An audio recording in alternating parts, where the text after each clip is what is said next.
maximize natin yung gain natin. Anyway, ang entry, support, resistance,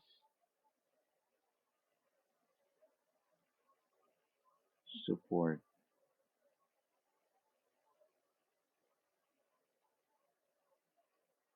and then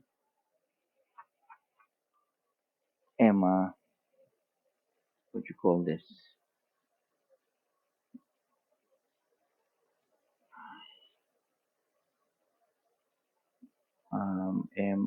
Baseline EMA.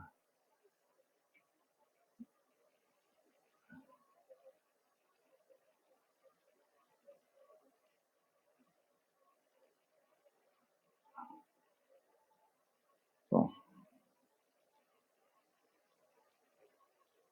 baseline EMA.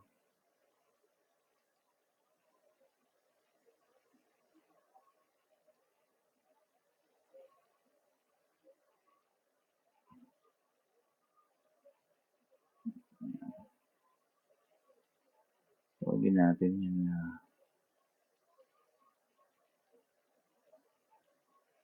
baseline EMA.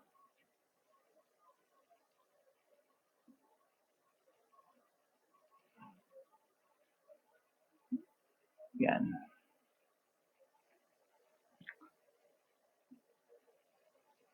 And then, pull back.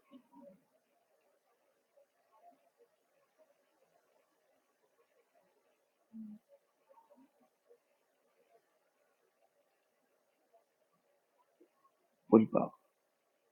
75.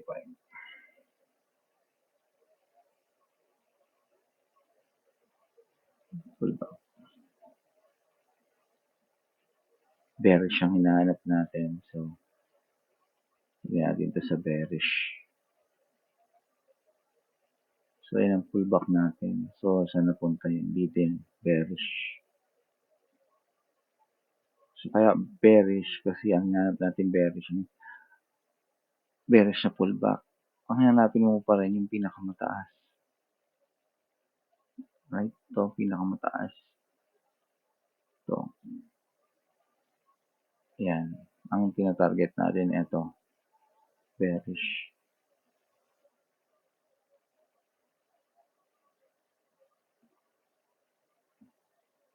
Entry.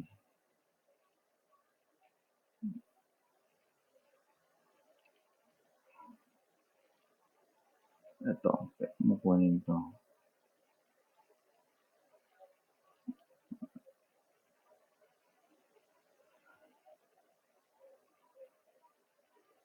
Yun pala. Nakamalapit. Yan. Mali naman ako doon. Meron pala nitong leg. Ito pala to. Mali. Ito yung bullish sa pataas. Ito yung bearish. Ito yung bearish. Bearish. Yan. Pero umabot hanggang dito yung bearish mo. Lalim, no? Below pa ng 0.008. Ngayon, meron ka na yan ang hinahanap na yung bullish na. Ito, bullish. Sukatin mo yan from taas. Punta dito. Ayan, bullish. Ang area niya, 0.5 hanggang 886. Ito nga yun. Malabo eh. Pero it's not always perfect. So, yung bullish. So, nakaka-create ka na ng entry area.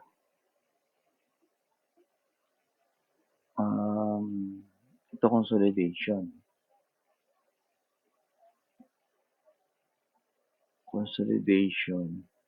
So, ang entry mo pa dyan, pag may consolidation, Ang entry mo kung saan yung unang break, kung taas ba o baba. So, dito siya na-break. Ito yung na-break niya. So, dito ko palang mag-entry na walang magawa. Ganun talaga. Consolidation. Pwede kang mag-assume kasi ito nga yung bullish mo. Pwede mo i-assume to. Bali ang area mo is from here doon. Ito bali ang ranging mo ng resistance. Yan ang ranging mo ng resistance. So, diyan ka mag-short kung gusto mong, kung in-assume mo na bababa yung market. Or kung gusto mong laruin naman, edi ang ranging mo sa kabila ito. Ito yung ranging mo sa kabila.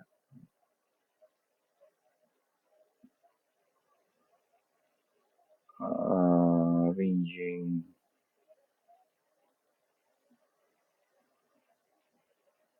support ranging. Ito.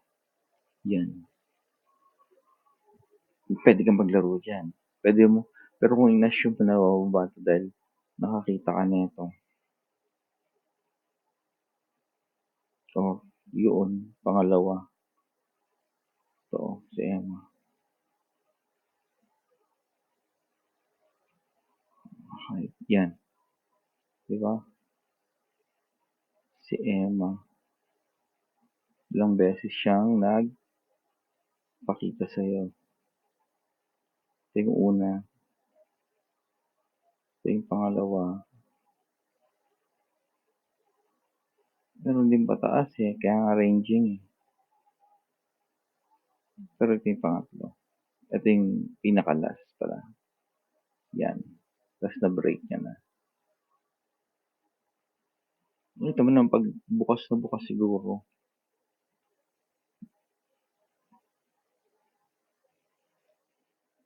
Blow up natin to.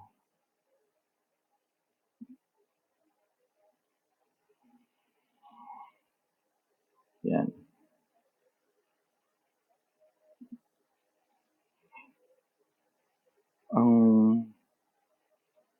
Ang advisable talaga dito sa ilalim. So maghanap ka ng low. Right? Resistance. Then hanap ka ng high.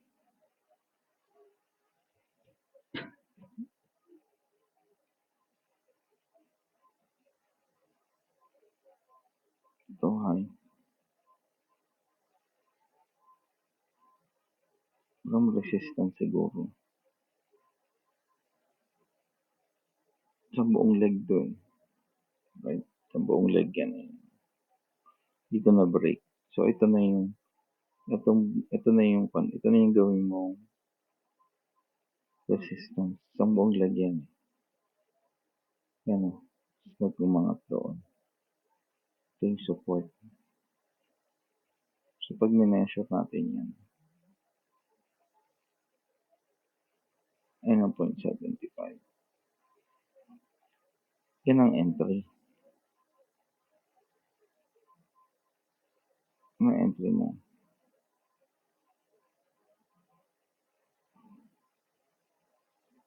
Minus. Yan ang entry. Ito yung exit. Diba? Ang exit. Kukunin mo siguro dito. Ito.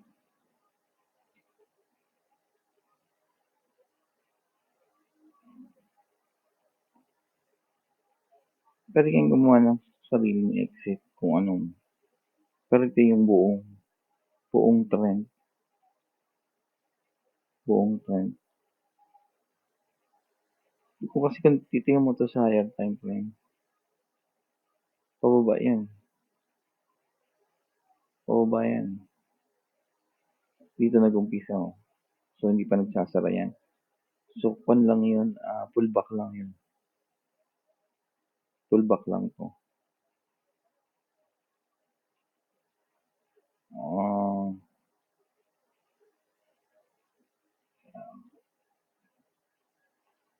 pullback lang yun.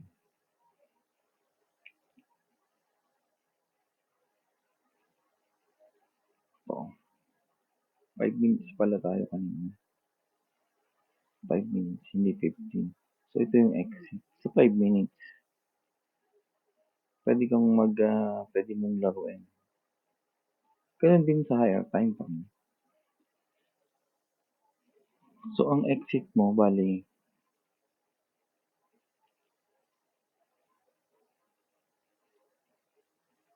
kailangan hindi ka nalalagpas dito. Mag-exit ka na pag nakita mo yan. Pero kung gusto mong gamitan ng candles, ito siya. Ayan. Kasi pataas na to eh. Di ba? Pataas na yan. Ito hinahanap natin eh. Pag sinukat mo yan.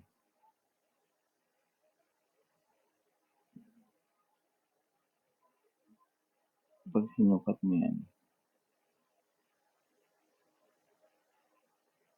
0.75 oh. Yan ang exit mo. Yan ang exit mo. 0.75. Dahil, ang confirmation mo is si Emma din. Ayun, nag-cross na yan. So, dito palang nag-cross to, palang maka-exit siguro. Hindi ko pa alam to eh. Pero pwede mo nang i-assume yan. Pero meron din dito eh. Kailang bukas pa si Emma eh. Pero palagay ko bukas din yan dyan. Kaya nga kanya-kanyang diskarte yan. Yan, see? Bukas pa siya oh. So, hindi mo pa alam talaga. Mukhang pababa pa yan. Pero every time na magkaroon ka ng low, tandaan mo yan. Tapos ito oh, tama to oh. Dapat ang exit mo dito. Pero na-break niya eh. Habang nabe-break niya yan, hanggang nabe-break niya yan, yun ang tatandaan mo habang nabe-break niya yan. Yung low mo. Lagi ka may lower low. Bababa ka yan. Ngayon dito kasi, dati, ang reaction niya, hindi niya pa na-break yung lower low. Wala pa siyang na-break. Tapos itong EMA mo, yan ang, so makakita ka ng higher, right? And then, pwede mo nang sukatin yan. Tapos makikita mo to.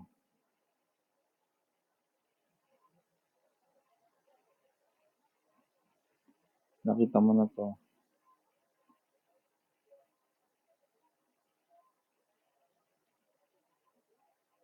Stop tayo dito.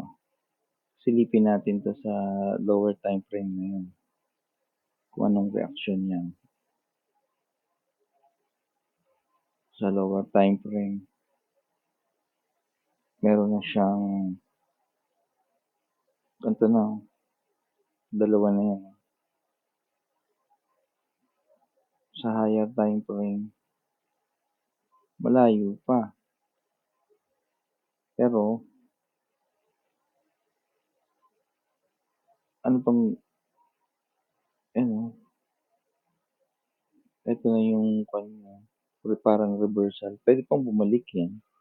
Hindi naman natin alam. Pero kung susukatin mo kasi itong high and low dito. Susukatin mo itong high and low. Pababa so ang sukat mo pataas. Itong 1.6 mo.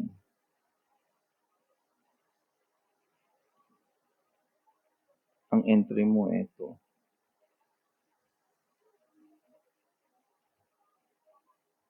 So, ito ang kita mo.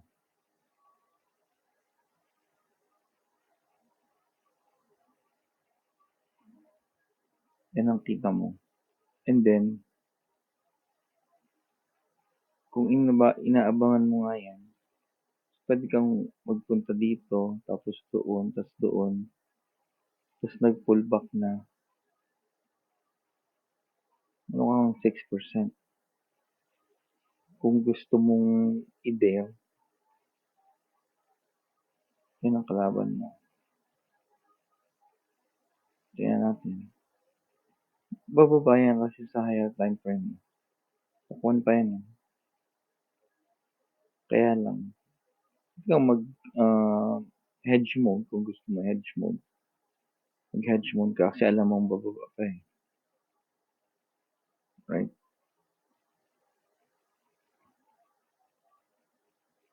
Alam mong bababa pa eh. So, mag-hedge mode ka muna.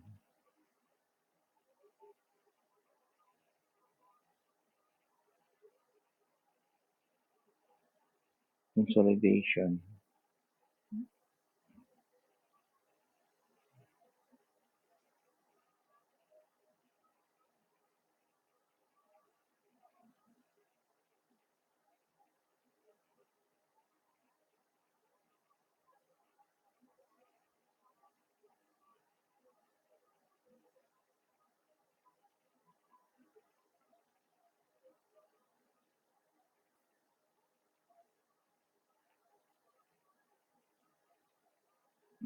See?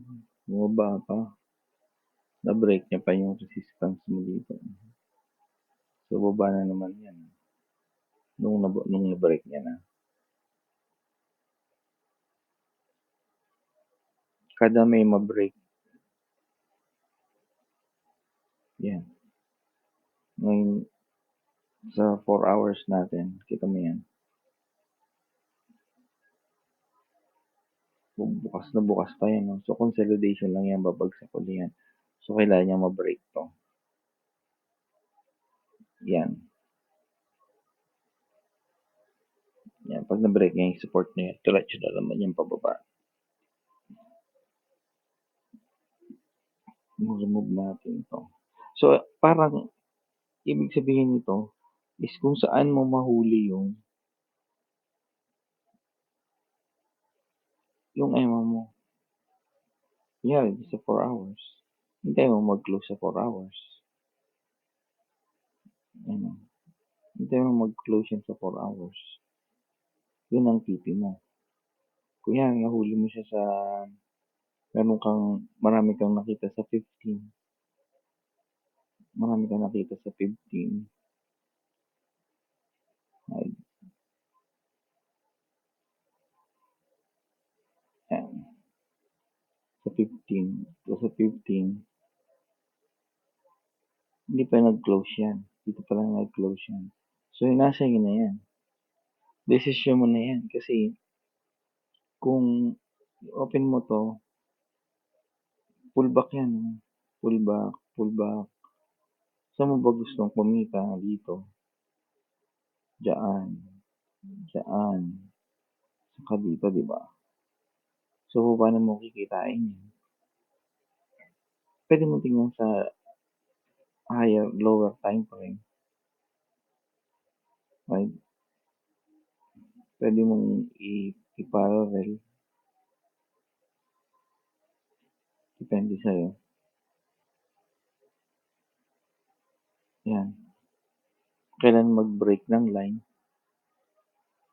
Yan. Kung tinamaan, pag eto, may pullback yan. Lagi naman may pullback yan. Hindi, dito ka sa pullback mag-out. Nasa pullback mag-out. Ito yung out mo. Ito yung in mo yan. Out mo. Tapos, entry ka na uli. Ito, entry na ito, pwede mo hanapin sa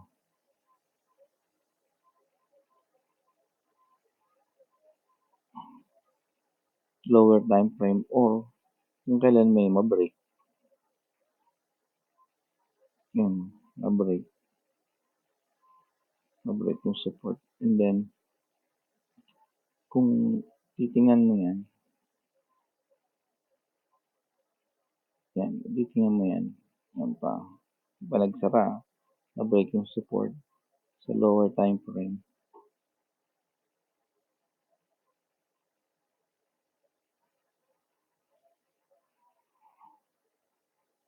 Ito. Na-break ang support, diba? So, dito mo titingnan. Gahanap ka ng low ng high, pero yung magko-correspond sa low mo. So, kung ito yung low mo, bilis yan, eh. Assuming mo na ito na yung high mo kasi dyan na-break, eh. Right? So, ito yung range mo.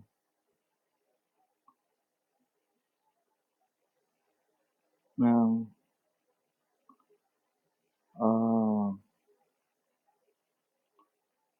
resistance.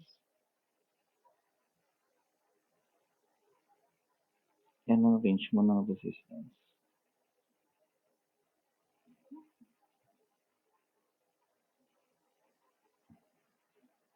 So, dyan, yan ang entry mo. Stop loss mo dito sa taas. Pwede mo mahanap yung stop loss mo. Kasi ganun din yun, diba? Ranging.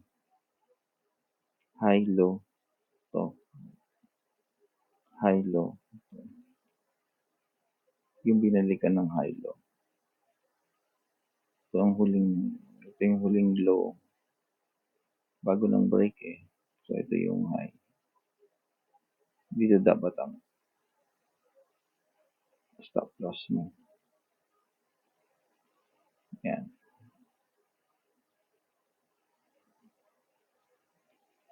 O kung gusto mo, ayan na yung high.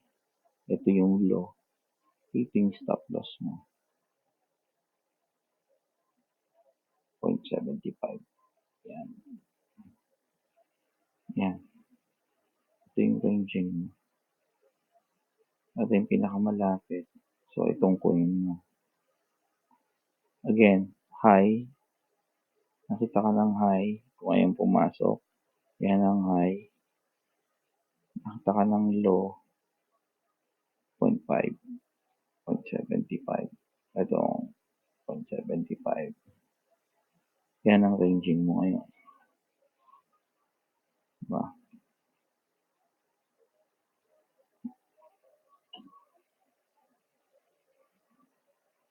So, pag bumalik ka sa higher time frame,